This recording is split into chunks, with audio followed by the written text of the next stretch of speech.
भगवान शिव हमारे जगत पिता और पालनहार हैं। इन्होंने समय समय पर कई अवतार लिए। कहते हैं विश्व का कल्याण करने के उद्देश्य से ही इन्होंने इतने अवतार लिए। सभी अवतारों में वे पुरुष रूप में ही थे, परंतु क्या आप जानते हैं एक बार उन्हें नर की जगह नारी अवतार भी लेना पड़ा था। लेकिन ऐसा क्या हुआ कि हमारे भोले बाबा को नारी रूप लेना पड़ा? तो आइए जानते हैं इसके पीछे क्या कथा है। आगे बढ़ने से पहले अगर आपने हमारे चैनल लिसन स्टोरियाँ को अभी तक सब्सक्राइब नहीं किया है तो सब्सक्राइब जरूर कर लें, साथ ही बेल आइकन को दबाएं, जिससे आपको हमारी अगली आने वाली वीडियो की नोटिफिकेशन सबसे पहले मिले। वीडियो पसंद आए तो लाइक, शेयर और कमेंट करना बिल्कुल ना भूलें। श्रीमद् भागवत पुराण के अनुसार जब भगवान विष्णु ने द्वापर काल में श्री कृष्ण अवतार लिया था, तब उन्होंने एक बार शरद पूर्णिमा के दिन ब्रज की गोपियों के साथ महारास करने का निश्चय किया। उन्होंने अपनी काम बीज नामक बांसुरी पर मोहक तान छेड़ी तो सारी गोपिकाएं बंसी की धुन सुनकर मधुबन की ओर आ गईं और बंसी की धुन से तीनों लोग गूंज उठे। जब महारास की गूंज भोले बाबा के कानों तक पहुंची तो मनमोहन की मीठी मुरली ने कैलाश पर विराजमान भगवान शंकर को मोह लिया और उनकी समाधि भंग हो गई। इस मनमोहक दृश्य के साक्षी हर देवी देवता बनना चाहते थे। ऐसे में भोले बाबा कहाँ रुकने वाले थे। वे बावरे होकर वृंदावन की ओर चल पड़े। माता पार्वती ने उन्हें बहुत मना किया, पर त्रिपुरारी नहीं माने और वृंदावन के वंशी वट पर आ गए। जहाँ महारास हो रहा था वहाँ गोपियाँ द्वार पर खड़ी थी। अब पार्वती जी तो महारास में अंदर प्रवेश कर गईं, किंतु द्वारपालिकाओं ने श्री महादेव जी को अंदर आने से रोक दिया और बोली कि श्री कृष्ण के अतिरिक्त कोई अन्य पुरुष इस महारास में प्रवेश नहीं कर सकता। अब भगवान शिव निराश हो गए, परंतु उन्हें महारास देखने की तीव्र इच्छा थी। तब भगवान शिव ने गोपियों से आग्रह किया कि देवियों, हमें भी श्री राधा कृष्ण के दर्शनों की लालसा है, अतः आप ही कोई उपाय बताइए जिससे हम उनके दर्शन कर सकें। ये सुनकर ललिता नामक सखी बोली कि अगर आप महारास देखना चाहते हैं तो गोपी बन जाइए।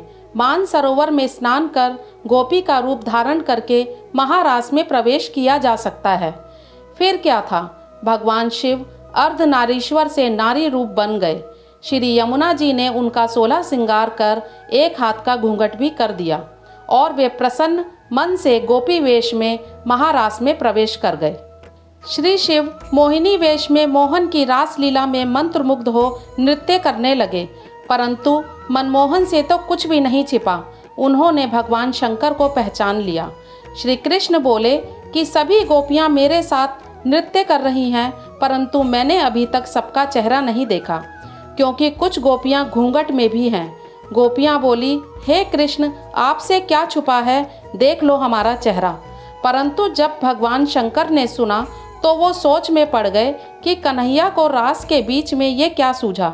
श्री कृष्ण बोले, आप सभी लाइन में खड़े हो जाओ और मैं आप सबके दर्शन करूंगा। भगवान शिव ने सोचा, ये अच्छा है, अब मैं सबके पीछे खड़ा हो जाऊंगा और इतनी गोपियों में जब कृष्ण चेहरा देखते देखते थक जाएंगे तो मेरा नंबर ही नहीं आएगा। भगवान कृष्ण भी चतुर हैं। जब सभी गोपियां लाइन से खड़ी हो गईं तो कृष्ण बोले कि नंबर इधर से नहीं उधर से शुरू होगा। भगवान शंकर ने जब ये सुना तो वे दौड़कर दूसरी ओर जाने लगे।